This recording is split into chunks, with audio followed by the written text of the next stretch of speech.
Hi, Math 8. So we're going to finish up section 3 of chapter 7, the Pythagorean Theorem, with part 2 today. And part 2 is all about determine the length of the missing side, which is not the hypotenuse. So everything up here at the top is from yesterday. A squared plus b squared is equal to c squared. So the sum of these legs, the sum of the square of these legs is equal to the hypotenuse squared, okay? A and b are your legs. Your legs form the right angle. Your hypotenuse, which is the longest side, is opposite of the right angle. Okay?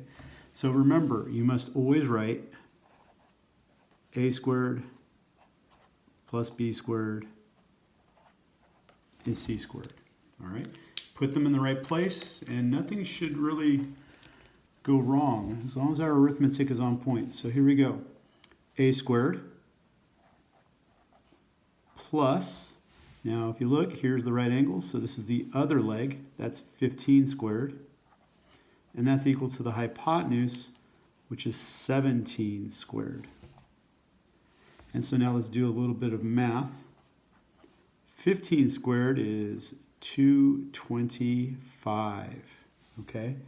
And 17 squared, and if you want to use your calculators, go right ahead, especially when you're doing your homework. That's 289.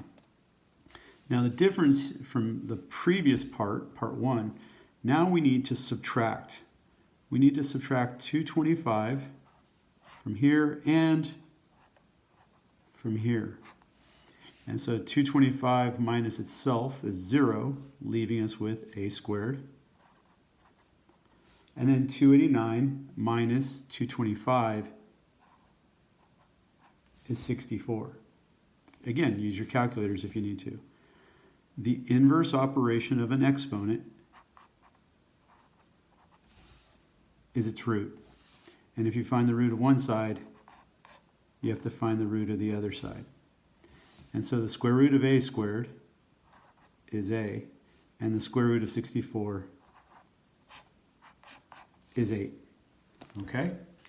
So now, why don't you go ahead and set this one up? You can go ahead and pause the video if you like. So I'm going to go with 1 2/10 squared, because here's my right angle. Here's b, so that must be a. Plus, and I just mentioned b squared, and that's equal to the hypotenuse, which is 1 3/10. And so now let's multiply. I know you're not big fans of decimals, but hey, we've got to face the music. So 1 2/10 squared is 1 4400 plus b squared. And that's equal to 1 and, oh, I'm sorry. I started to get ahead of myself there. There we go. I saved that a little bit. 1 3/10 squared is 1 69/100. And so just like over here, we're going to subtract. I'm going to bring this one a little bit closer on purpose.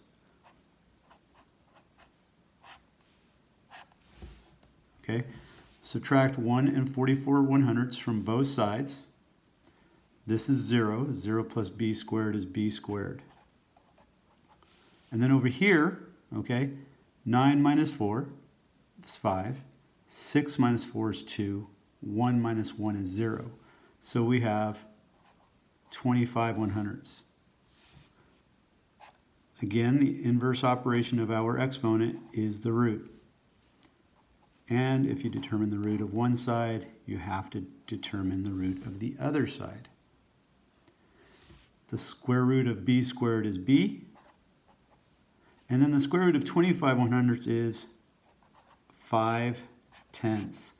What I really need you to do is pay attention to how this is different, okay, when we're trying to find a missing side that's not the hypotenuse, compared to the previous lesson when we were trying to find the measure of the hypotenuse. In the first one, it was just addition and square roots. In this one, there's subtraction and then a square root, okay?